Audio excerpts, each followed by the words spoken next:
@québécoismedia.com. Il y a des entrevues qu'un journaliste n'oublie pas. Comme celle que j'avais réalisée avec Lille Audelin à son avant-dernière saison dans la Ligue nationale, il y a une quinzaine d'années.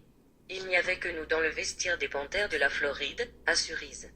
Contrairement à bien des joueurs, le bon vieux Audi avait toujours du temps pour les journalistes le matin d'un match. Comme d'habitude, il était en verve ce matin-là.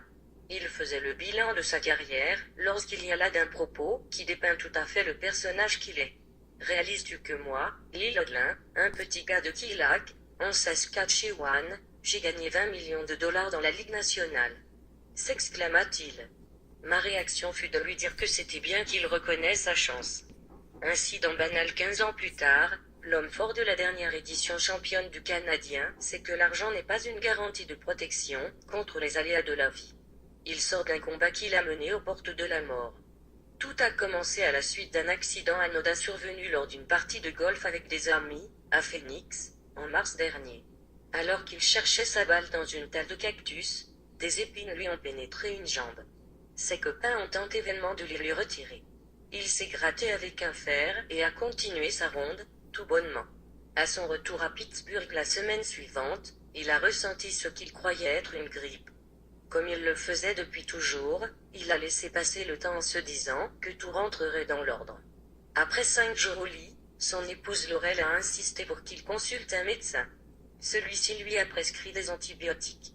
Voyant qu'il remontait la pente, sa femme, avec qui il est copropriétaire d'une quarantaine de salons de coiffure aux États-Unis, est partie pour un voyage d'affaires.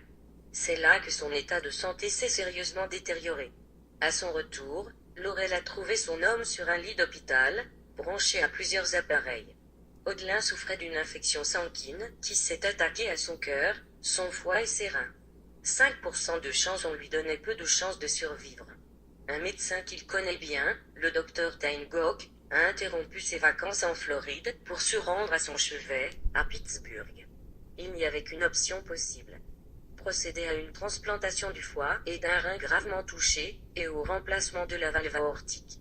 Ce type d'opération est rarissime. La plupart des médecins se refusent à la pratiquer. Les chances de survie ne sont que de 5%. Audelin a passé près de 24 heures dans le bloc opératoire. On lui a d'abord remplacé la valve. L'équipe médicale a attendu 2 heures pour procéder aux transplantations des organes atteints, le temps de permettre au cœur de se stabiliser. La procédure lui a laissé une cicatrice à la poitrine et une autre à l'abdomen, ayant la forme du logo de la Mercedes, comme il le dit, preuve à l'appui. Calandre de Mercedes, le patient est resté dans le coma plusieurs jours. À son réveil, il était paralysé du cou aux pieds. Il souffrait de polyneurothérapie, un dérèglement du système nerveux consécutif à un choc traumatique. Incapable de parler, il communiquait avec sa femme en clignant des yeux. « Je sais comment peut se sentir Jacques Demers, lance-t-il. C'est une sensation effroyable. » Audelin a été hospitalisé jusqu'en juillet. À sa sortie, il lui a fallu faire de la réadaptation. Il se déplaçait à l'aide d'une marchette. Ses jambes étaient soutenues par des orthèses. Son poids avait chuté de 250 à 175 livres. Il était un cadavre ambulant. Depuis 2 semaines, il marche sans canne et sans orthèse. Sa démarche est encore lente et incertaine, mais pour rien au monde il n'aurait raté les retrouvailles des membres de la dernière édition championne du Canadien. Ticket pour le paradis, quand je lui ai demandé, hier, s'il se demandait comment il a pu passer à travers, il a hésité un instant. Je l'ignore, a-t-il finalement répondu. Ce que je sais, c'est que je ne serais plus ici si ma femme n'avait pas été à mes côtés. Dieu aurait pu venir me chercher, mais il ne l'a pas fait. Il faut croire que mon heure n'était pas arrivée. Comme toute personne qui a regardé la mort dans les yeux, Audelin estime être un homme différent. J'apprécie la vie, dit-il. Ça fait curieux à entendre de la part d'un homme qui est venu au monde avec le sourire et qui cherche toujours à rendre tout le monde heureux autour de lui. Audelin sourit en entendant la remarque. Je suis une meilleure personne, ajoute-t-il. Dans ce cas, un ticket pour le paradis l'attend. Montréalais de cœur, mais pour lui, l'Éden, c'est Montréal.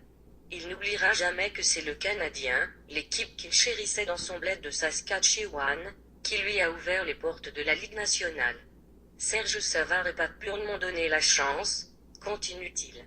Jacques Demers a fait de moi un meilleur joueur. Il était un motivateur exceptionnel. Il savait comment tirer le maximum de ses joueurs. Audelin raconte une anecdote qui montre comment de mer pouvait s'y prendre pour allier les troupes. Un jour, il m'a donné sa carte de crédit avec le mandat d'organiser une soirée de groupe, relate-t-il. Je n'étais pas à l'aise avec cette idée.